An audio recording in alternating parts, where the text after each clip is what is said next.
Nous allons commencer par un problème tellement fréquent, celui de la membrane épirétinienne idiopathique. Et j'aimerais débuter en abordant ce sujet qui est à mon avis primordial, car je pense que cette idée de considérer la membrane épirétinienne comme une maladie responsable de la baisse visuelle a été pour beaucoup à l'origine de l'incompréhension sur ce qu'est réellement cette membrane.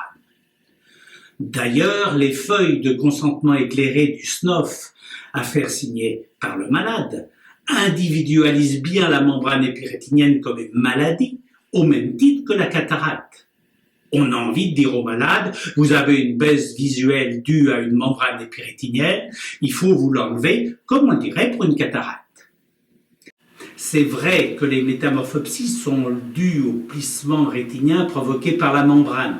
D'ailleurs, cela est confirmé par le fait qu'elle diminue immédiatement après chirurgie. Par contre, en aucun cas, la baisse visuelle ne peut être due à la présence de la membrane. On a tous vu des membranes très épaisses avec des superbes reflets et une acuité visuelle à 10 dixièmes, et au contraire, des membranes très fines, à peine visibles à l'OCT, avec des acuités effondrées. Aucun de nous ne peut donc imaginer que, comme c'est le cas dans la cataracte, c'est l'opacité physique de la membrane qui stoppe la progression des photons. Et d'ailleurs, le fait que l'ablation de la membrane ne permet pas la restauration immédiate de la vision confirme bien que ce n'est pas l'explication de la baisse visuelle. La membrane apparaît donc plus comme un révélateur ou une conséquence ou un signe accompagnateur plus ou moins important d'un processus pathologique rétinien à l'origine de la baisse visuelle. Mais alors, qu'est-ce que communément on appelle membrane épirétinienne? Certes, on vient de le voir, ce n'est pas une maladie. C'est une structure que nous reconnaissons soit à l'OCT, soit grâce aux reflets qu'elle émet, reflets qui ne sont pas proportionnels aux troubles fonctionnels du malade. Lorsqu'elle s'accompagne d'une baisse visuelle, cette structure est toujours associée à un œdème localisé dans les couches externes de la rétine. Il semble donc que ce soit plutôt l'œdème qui est responsable de la baisse visuelle. Nous en parlerons plus tard. D'autres signes peuvent être présents, tels une tortuosité vasculaire, des plis rétiniens ou une ectopie fovéolaire, souvent en relation avec des métamorphopsies, ou encore un pseudotrou maculaire. Mais cela ne nous dit pas par quoi est constituée une membrane idiopathique. Et là, je suis obligé de vous rappeler le travail que nous avons fait en 1987, 1988 et 1989 avec ma femme Yvette qui, comme vous le savez, est un apathe ophtalmo. Elle a publié ce travail dans le rapport des sociétés d'ophtalmologie de France dirigé par Jean. À l'époque, j'enlevais déjà systématiquement la limitante interne dont je pouvais voir les reflets grâce à la lampe à fente du microscope opératoire, parce que j'avais remarqué que j'avais en le faisant des améliorations d'acuité visuelle supérieures à ce qui était mentionné dans la littérature. Je lui ai donc adressé 56 spécimens de membranes pour qu'elle les analyse en utilisant des anticorps anticollagènes 1, 2, 3 et 4, des anticorps antivimentine, des anticorps antiprotéinescents, des anticorps anticytokératine et des anticorps anti-GFAP. Dans tous ces 56 spécimens, Yvette n'a pu retrouver que 3 structures. Les fibres acellulaires de collagène type 2 correspondant à des reliquats de hyaloïde postérieur, la limitante interne, collagène 4, acellulaire, est bordée par une gliose. On parle de gliose lorsque les cellules gliales se multiplient et se chargent en microfilaments de GFAP. Dans la rétine, il y a principalement 2 sortes de cellules gliales bien connues. Les astrocytes, qui, dans une rétine normale, sont à l'état quiescent et sont implantés sur les vaisseaux sous la limitante interne, et les cellules de Muller étalées verticalement de la limitante interne à la limitante externe. Mais contrairement à ce qui était admis à l'époque, en dehors de rares hyalocytes, cellules inflammatoires ou cellules de l'épithélium pigmentaire rencontrées exceptionnellement, ce contingent glial était le seul contingent cellulaire. Mais il est important de dire qu'à l'état normal, les cellules gliales ne sont pas chargées de GFAP et il n'y a pas de gliose. Nous avons alors tenté de faire une corrélation anatomo-clinique en fonction de ce que l'on pouvait enlever et nous avons pu individualiser deux scénarios différents. Soit j'enlevais séparément la structure prérétinienne puis dans un deuxième temps la limitante interne. Et c'était le cas de cet œil où un DPV était en train de se faire. On identifiait la hyaloïde postérieure tendue comme une peau de tambour qu'on sectionnait pour découvrir, à travers la fenêtre hyaloïdienne, le reflet typique de la prolifération gliale que l'on disséquait dans un deuxième temps.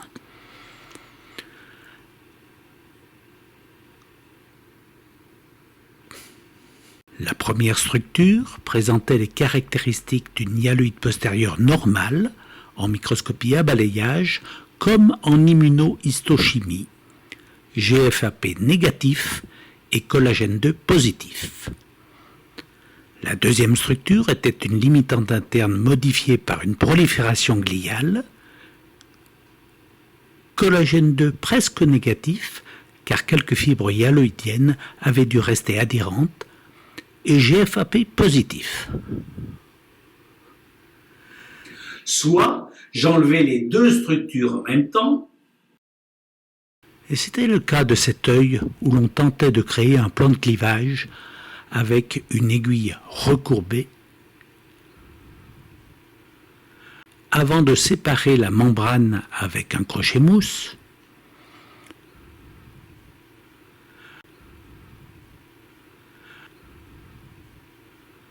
puis de l'enlever avec une pince.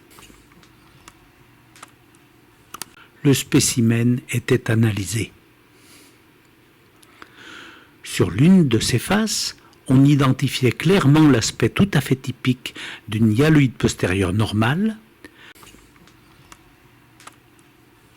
et sur l'autre face du même spécimen, une limitante interne modifiée par une prolifération gliale.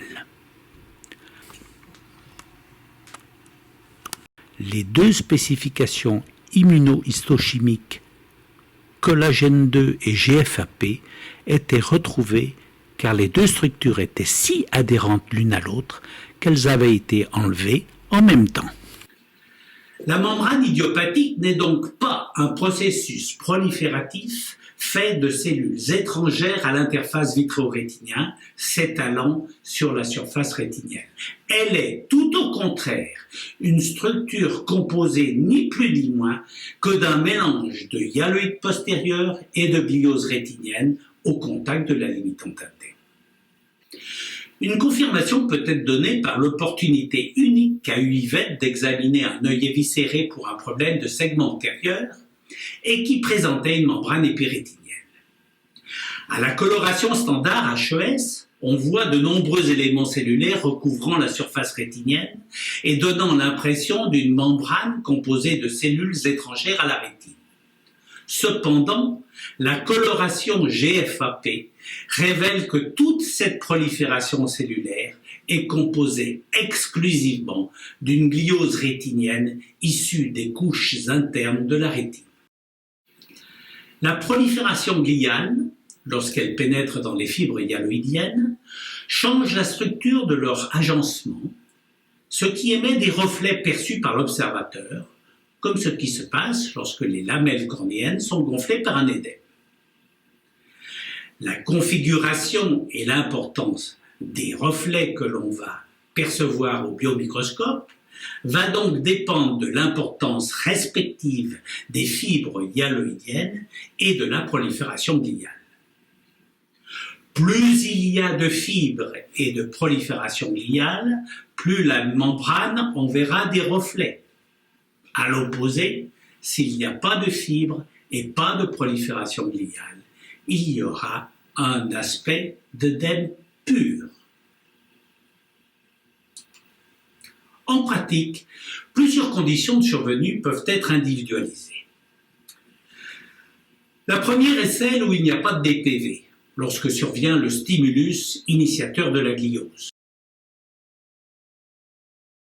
Les reflets très denses dans cet œil sont liés à une hyaloïde postérieure adhérente que l'on va disséquer avec une aiguille recourbée. Le fait de décoller la hyaloïde des tissus sous-jacents fait disparaître les reflets. Pour éviter d'entraîner des tractions au niveau de la base du vitré, on décide d'enlever la hyaloïde avec le vitréotome et de limiter son ablation seulement au niveau du pôle postérieur.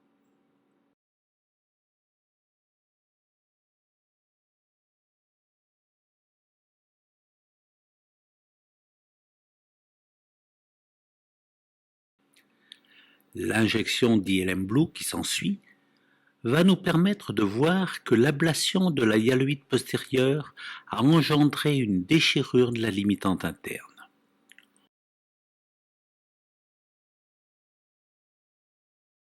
On commencera le peeling en partant de ce lambeau de limitante, puis on tournera autour de la macula.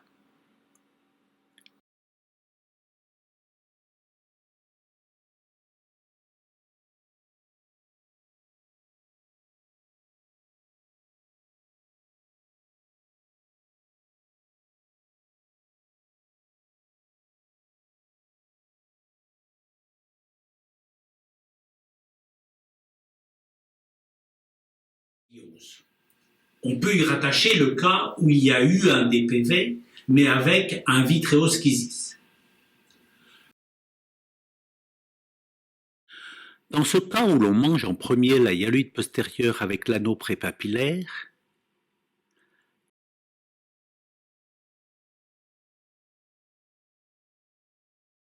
l'injection d'ILM Blue qui va suivre va permettre de voir que seul un microscopique îlot de limitante interne est coloré par le bleu de Koumassi. On va essayer de commencer la dissection à partir de cette petite zone, mais hélas, elle n'est pas suffisamment large pour le permettre.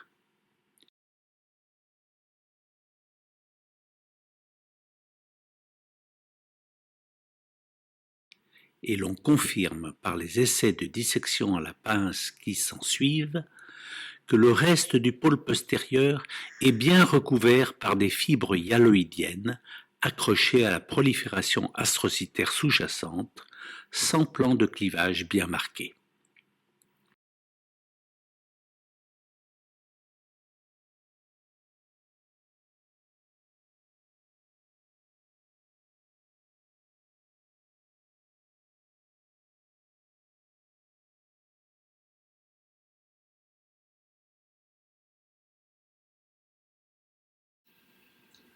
Ce ne sont pas les cas les plus fréquents.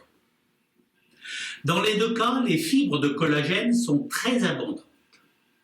La prolifération gliale, essentiellement astrocytaire, va traverser la limitante interne et proliférer sous la hyaloïde postérieure en provoquant des reflets importants, voire très importants, selon l'intensité de la gliose. La deuxième situation est celle où il y a eu un DPV qui a abandonné une ou des plaques de fibres collagène sur la macula. Ces plaques peuvent être uniques ou dispersées en petits îlots. Ces plaques, envahies par la prolifération gliale, vont montrer beaucoup plus de reflets que les zones adjacentes. C'est la situation la plus fréquemment rencontrée, je dirais, dans à peu près 2 cas sur 3. Ce cas est très intéressant. On voit bien que l'ILM Blue a coloré tout le pôle postérieur, sauf cette plaque de hyaloïde qui apparaît en négatif, avec, sur son bord nasal, une collerette de hyaloïde très colorée, et détaché de la limitante, siège d'une prolifération astrocytaire intense sur sa face externe. On détache la plaque de hyaloïde bordée par cette prolifération gliale sans difficulté particulière et l'on va réinjecter l'ILM Blue pour savoir si, derrière cette plaque, on retrouve bien la limitante interne et les cellules gliales.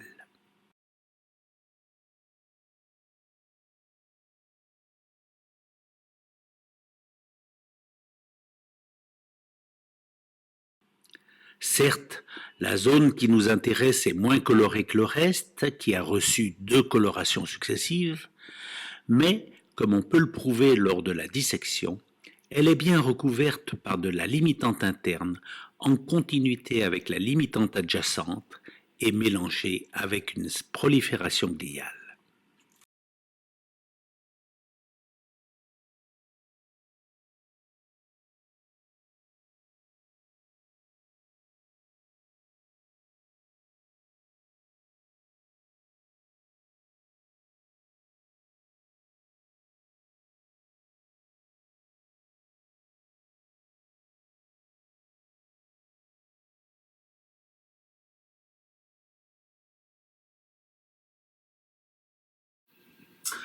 On peut individualiser une troisième situation plus rare, qui est une variante de la précédente, mais importante à connaître sur le plan chirurgical.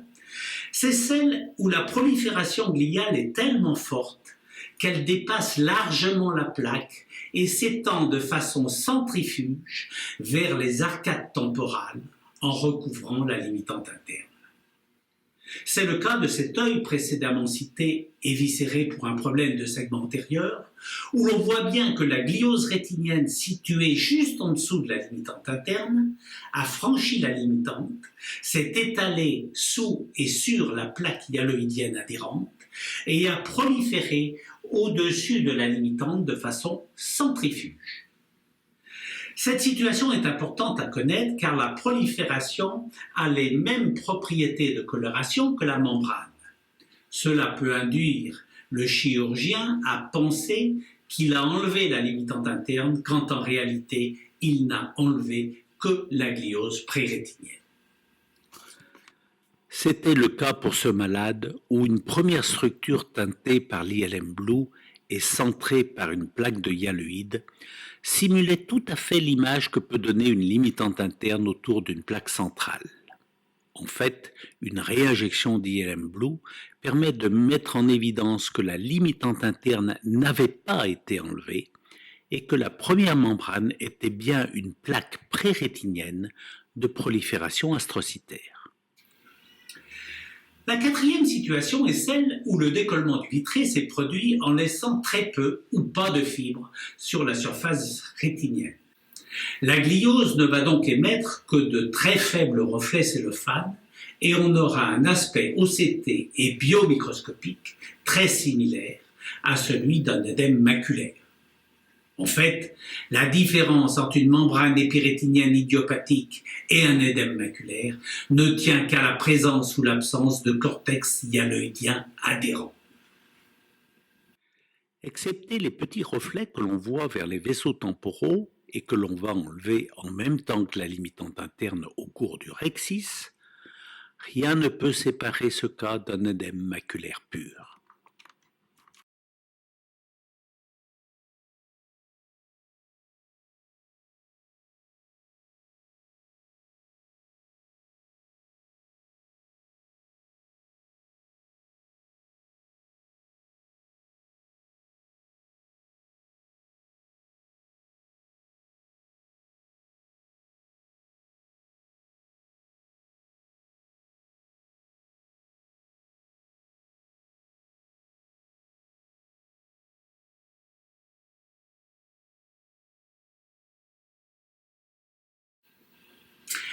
Il est enfin un tableau clinique que je ne peux pas m'empêcher d'évoquer ici. C'est celui du syndrome de traction vitréomaculaire que tout le monde s'attache à identifier comme une maladie isolée. Bien que je ne puisse le prouver, une explication simple pour moi serait que la prolifération gliale pénètre les fibres hyaloïdiennes avant que ne se forme le décollement du vitré. Il y a alors trois possibilités.